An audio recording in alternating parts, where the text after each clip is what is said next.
सुप्रभात पिला माने कोविड कटकणा जो सरकार जो नियम करछंती से नियम आम मानि चलिबा घरे रहिबा सुरक्षा रहिबा पिला माने मु निपाणिया प्राथमिक विद्यालय भारप्राप्त प्रधान शिक्षक चंद्रकांत हालदार अष्टम श्रेणी एक गद्य विषय पढ़ेबी तेणु पिला माने पढ़ेबा पूर्व आम छोट कथाटे शुणा आम समस्ते मोबाइल देखा भल पाऊ मोबाइल आमको अति प्रिय तेणु मोबाइल रु भल आ मंद दुईटा जिनस अच्छी ताकू आम भल जिनटा को बाछा जमीक आम मोबाइल भितर देखा बहुत लोक अच्छा जो मैंने रोगी सेवा करुँच कौ मैंने गाईर गोटे कौन खत हो माने भल कर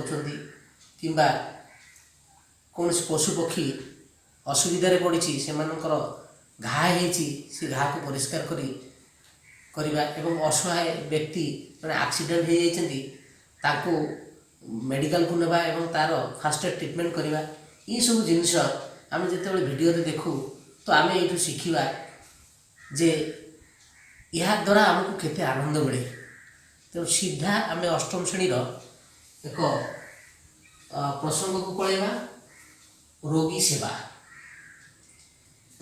विषय को आम जा प्रसंग को लेखक परिचय दबा आम प्रथमे उदयनाथ षडंगी ये रोगी सेवा को से लिखिं शिशु साहित्यिक जड़े सी तांकर रचित पुस्तक गुड़िकर ना मु कहबी टूकी मुसी चका चका भौरी जह्न मामू बिलुआ ननार बाहागर मिनीर मन कथा आम ग्रह उपग्रह लेखाटी लेखकर जीवन आत्मजीवनी गांधी महाराजंकर शिष्य पुस्तक संगृहित होती सेवा परम धर्म सेवा कले आनंद मिले यही रचना रे निज जीवन अभूला अनुभव को से रूपांतरित करते आम ये कौन शिखा कवि जमी रोगी सेवा करला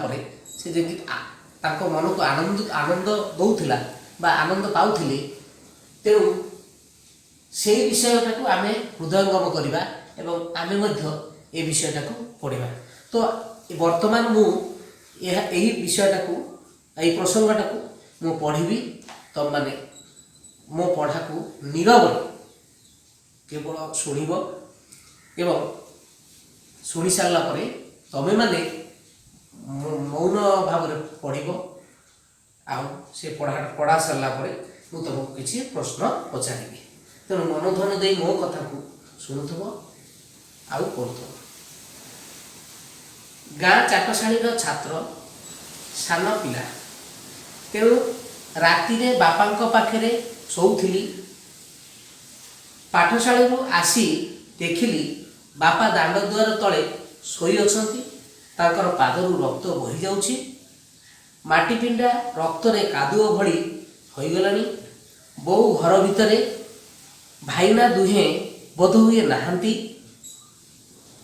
बही सिलट से रखिदे पाद तले बस पड़े पिले तमें जदि तमें गोटे पढ़िया जाइछ बापा आसिक देखुच बापा अवस्था या बड़ कटि जा समय तुम कौन धैर्य धरी पार अनुमान कर घरे कहीं ना भाई जहाँ अनुमान कर लेखक भाषा तेणु गोड़ रक्त परिपूर्ण थिला आउ से समय तुम कौन कर बहीपत्र को से रखिदे तुरंत बापा काम साहाय्य करने को मन बढ़ रक्त देखी देह झिमझिम हो गला निश्चय समस्त मन माने झिमझिम हम सत तथापि कांधे थिबा गामुछा चौतरा घोड़े भिड़ी बांधिदेली सेतेबेले तुम कौन कर ना जितेबाला से रक्तटा को निश्चय प्रथम बंद आमको करा पड़ो तेणु आम कौन करवा ना देखिली से लेखक कौन देखिले ना बापा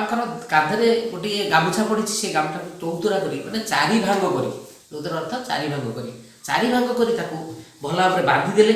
ବାନ୍ଧିଦେଲା ପରେ ସେ ରକ୍ତଟା କ'ଣ ହେଲା, ଗାମୁଛା ରକ୍ତ ହୋଇଗଲା।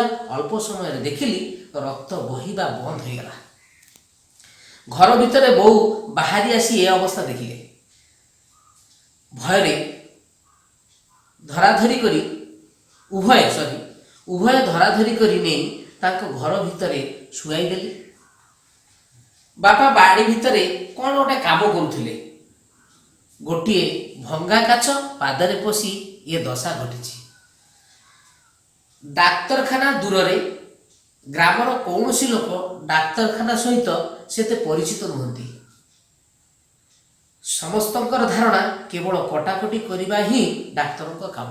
ପିଲେ ଦେଖ, ସେତେବେଳେ ଚାଟଶାଳୀ ଥିଲା। ଚାଟଶାଳୀ କଥା କୁହାଯାଇଛି, ତମ ବେଳକୁ ଚାଟଶାଳୀ ନାହିଁ।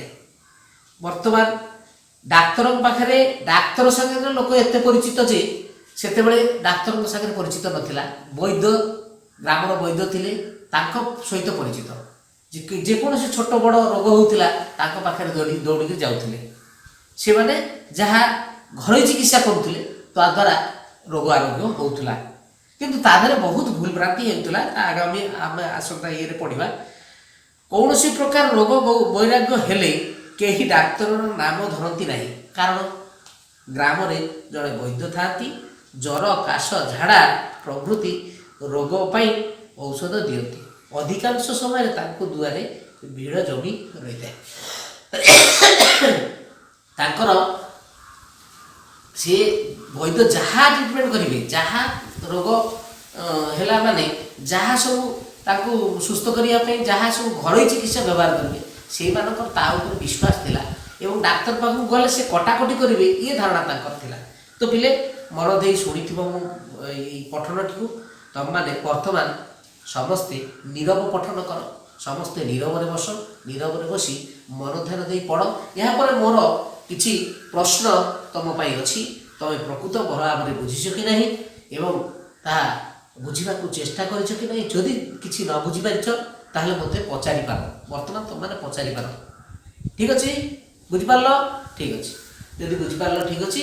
ବର୍ତ୍ତମାନ ତୁମମାନେ ନୀରବରେ ପଢ଼। ମୁଁ କିଛି ସମୟ ତୁମ ପାଇଁ ଦେବି। ହଉ, ପଢ଼ି ଯାଇଥିବ, ପଢ଼ା ସମସ୍ତେ ବୁଝିପାରୁଥିବ। ତାରେ ଆମେ ଟିକେ କିଛି କଷ୍ଟ ଶବ୍ଦ ୟା ଭିତରୁ ତୁମକୁ ଲାଗୁଥିବ ଏଇଟା କଷ୍ଟ, ମୁଁ ତା ଭିତରେ କହିଯାଇଛି, ତୁମକୁ ବୁଝେଇଛି। ଯେଉଁ ବୁଝିପାରୁନଥିବ ତଥାପି ତୁମମାନେ ଖାତାରେ ନୋଟ୍ କର। ଚଉଥିବାର ଅର୍ଥ 4 ଭାଗ କରିବା। ଗାମୁଛାଟାକୁ 4 ଭାଗ କରିକିରି ସେ ଶକ୍ତ କରି ବାନ୍ଧି ଦେଉଥିଲେ। ଚୋଡ଼ୁ ଦେବା ଲୁହା ଗରମ କରି ଦେହରେ ଲଗେଇବା। ଦଶା ଅର୍ଥ ଅବସ୍ଥା। ଏ ଅବସ୍ଥା ମାନେ କି ଦଶା ଘଟିଛି, ମାନେ କି ଅବସ୍ଥାରେ ସେ ଅଛି। ବୈଦ୍ୟ ଗ୍ରାମାଞ୍ଚଳର ଘରୋଇ ଚିକିତ୍ସା ଯେଉଁଟା କରନ୍ତି ସେଇଟା। ହେଲେ ଇଏ ହେଲା କଷ୍ଟ ଶବ୍ଦ। ଆହୁରି ଯଦି ତମକୁ କଷ୍ଟ ଲାଗୁଛି ତମେ ସେଇ କଷ୍ଟ ଶବ୍ଦକୁ ନୋଟ୍ କରିବ। ଆଗାମୀ ଦିନରେ ତମମାନେ ଆମକୁ ହ୍ୱାଟ୍ସଆପ୍ ମାଧ୍ୟମରେ ମଧ୍ୟ ପଚାରି ପାରିବ। ଠିକ୍ ଅଛି? ତାପରେ ଆମେ ପଳେଇବା। ତମମାନେ ଏସବୁ କ'ଣ ପାଠ ପଢ଼ିଛ ଆଉ ତା ଦେହରେ ତମେ ଭଲ ଭାବରେ ବୁଝିଛ କି ନାହିଁ ତା ଉପରେ ଆମର କିଛି ପ୍ରଶ୍ନ। ଲେଖକ କାହା ପାଖରେ ଶୋଉଥିଲେ? ତମେ କୁହ, କହିପାରିବନି? ଲେଖକ କାହା ପାଖରେ ଶୋଉଥିଲେ? ହଁ, ଠିକ୍ କହିଛ। ଲେଖକ ତାଙ୍କ ବାପାଙ୍କ ପାଖରେ ଶୋଉଥିଲେ। ଠିକ୍ ଅଛି। ବାପାଙ୍କ ପାଦରୁ ରକ୍ତ ବହିବା କିପରି ବନ୍ଦ କଲେ? ବାପାଙ୍କର ପାଦରୁ ରକ୍ତଟା ବାହାରିବା କେମିତି ବନ୍ଦ କଲେ? ହଁ, ତମେ କୁହ। ଠିକ୍ ଅଛି, ତମେ ଠିକ୍ କହିଛ। ରକ୍ତ ବାନ୍ଧିବା ସେଇ ଯେଉଁ ଗାମୁଛାଟାକୁ ତାକୁ ଚଉତାରା କରିକି ତାଙ୍କ ଶକ୍ତ କରିକି ତାଙ୍କ ଗୋଡ଼କୁ ବାନ୍ଧି ଦେବାରୁ ସେ ଚାପି ହେଇଗଲା। ଚାପି ହେଇକି କିଛି ସମୟ ରହିବା ଫଳରେ ରକ୍ତଟି ବନ୍ଦ ହେଇଗଲା। ବଢ଼ିଆ କଥା। ଏମିତି ମନେ ରଖିବ। ସବୁ ପାଠକୁ ମନ ଦେଇ ଶୁଣିବ ଏବଂ ନିଜେ ପଢ଼ିବ। ନ ବୁଝିପାରିଲେ ପଚାରିବ, ହେଲା। ଯାଦ୍ୱାରା ତମମାନେ ଆସ୍ତେ ଆସ୍ତେ ଶିଖିଯିବ। ଗ୍ରାମବାସୀମାନଙ୍କର ଡାକ୍ତରଙ୍କ ବିଷୟରେ କ'ଣ ଧାରଣା ଥିଲା? ଗ୍ରାମବାସୀଙ୍କର ଡାକ୍ତରଙ୍କ ବିଷୟରେ କ'ଣ ଧାରଣା ଥିଲା? କିଏ କହିପାରିବ? ନା ତମେ ଚୁପ୍ କିନା ବସ। ତମେ କୁହ। ଠିକ୍ ତମେ ଠିକ୍ କହିଲ। ତାହେଲେ ଡାକ୍ତରଙ୍କ ବିଷୟରେ ଧାରଣା ଥିଲା ଯେ କଟାକଟି କରିବ। ତେଣୁ କଟାକଟିକୁ କିଏ ଭୟ ନ ପାଏ? ସମସ୍ତେ ଭୟ କରେ। ତେଣୁ କଟାକଟି ପାଇଁ ସମସ୍ତଙ୍କର ଭୟ ଥିଲା ଡାକ୍ତର ପାଖରେ ଗଲେ କଟାକଟି କରିବ। ଠିକ୍ ଅଛି, ବହୁତ ବଢ଼ିଆ ବହୁତ ବଢ଼ିଆ, ବହୁତ ଧନ୍ୟବାଦ ତୁମମାନଙ୍କୁ, ବଢ଼ିଆ ମନେ ରଖିଛ, ଏଇଟା ତୁମକୁ ଆଗକୁ ଆଗେଇବ। ଛୋଟ ପିଲାମାନେ ବୈଦ୍ୟଙ୍କୁ ଦେଖି କାହିଁକି ଡରୁଥିଲେ? ପିଲେ ବୈଦ୍ୟଙ୍କୁ ନେଇ ଡରୁଥିଲେ, ଏଇ ଦେଖ ସେଇ ଶବ୍ଦଟି ଏଇଠି ଲେଖା ହେଇଛି, ଚୋଡ଼ୁ ଦେବା ମାନେ ଲୁହା ଗରମ କରି ଦେହରେ ଲଗାଇବା। ଲୁହାଟାକୁ ଗରମ କରି ଯଦି ଜଣଙ୍କ ଦେହରେ ଲଗାଯାଏ ତାହେଲେ କ'ଣ ପରିସ୍ଥିତି ତାଙ୍କର ହୁଏ? ଇଏ କଥାକୁ ଯଦି ସେ ଜଣେ ଶୁଣିବ ଯେ ଇଏ ସେଇ ଯେଉଁ ବୈଦ୍ୟ ପାଖରେ ଯାଇଥିଲେ ସେ ପିଲାଟାକୁ ଏଇଭଳିଆ ଲୁହା ଗରମ କରି ଦେହରେ ଲଗେଇବ, ସେଇଥିପାଇଁ ପିଲାମାନେ ବୈଦ୍ୟ ପାଖକୁ ଯିବାକୁ ଡରୁଥିଲେ। ବୈଦ୍ୟ କଟା ଘା ଶୁଖେଇବା ପାଇଁ କେଉଁ ଜିନିଷ ବ୍ୟବହାର କରୁଥିଲେ? ପିଲେ ବୈଦ୍ୟର କିଛି ଭଲ ଗୁଣ ମଧ୍ୟ ଥିଲା। ସିଏ କଟା ଘାକୁ ଶୁଖେଇବା ପାଇଁ ସେ କ'ଣ କଲେ ନା ସେ ଯେ କଅଁଳା ଦୁବ ଘାସ କିଛି ଛେଚିକିରି ତାଙ୍କ ଗୋଡ଼ରେ ବାନ୍ଧିଦେଲେ, ଯାହା ଫଳରେ ହେଲା। ତମେ କହିବା ପୂର୍ବରୁ ମୁଁ କିନ୍ତୁ କହିଦେଲି।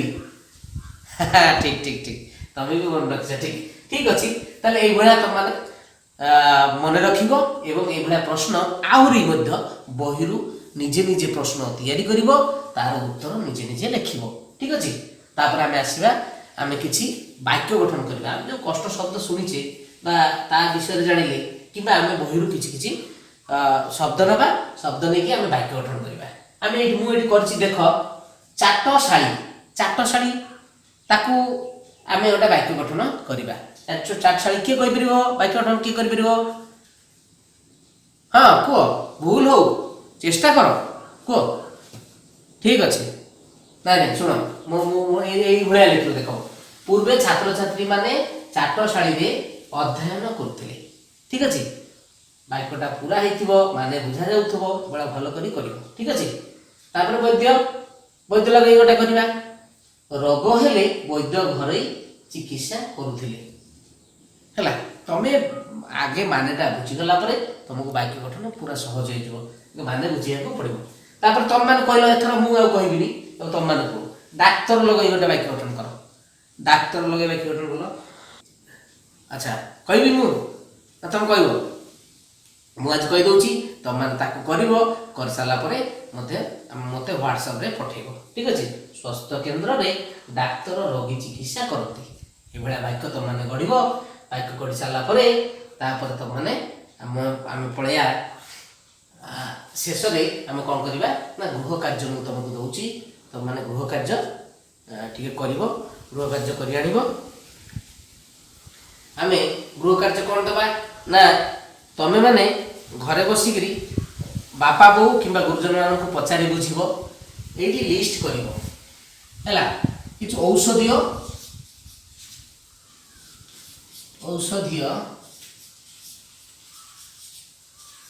ଗଛର ନାମ ଏଠି ଲେଖିବ, ସିରିଏଲ ନମ୍ବର କ୍ରମିକ ନମ୍ବର ଦେବ ଆଉ ଗଛର ନାମ ଲେଖିବ। ଯେମିତି ମୁଁ ଗୋଟାଏ ଧର 1 2 ଏମିତି କରି ଲେଖିବ। ଗଛର ନାଁ ଯେମିତି 1ରେ ମୁଁ ଗୋଟା କହିଦେଉଛି, କିନ୍ତୁ ତୁଳସୀ ଗଛ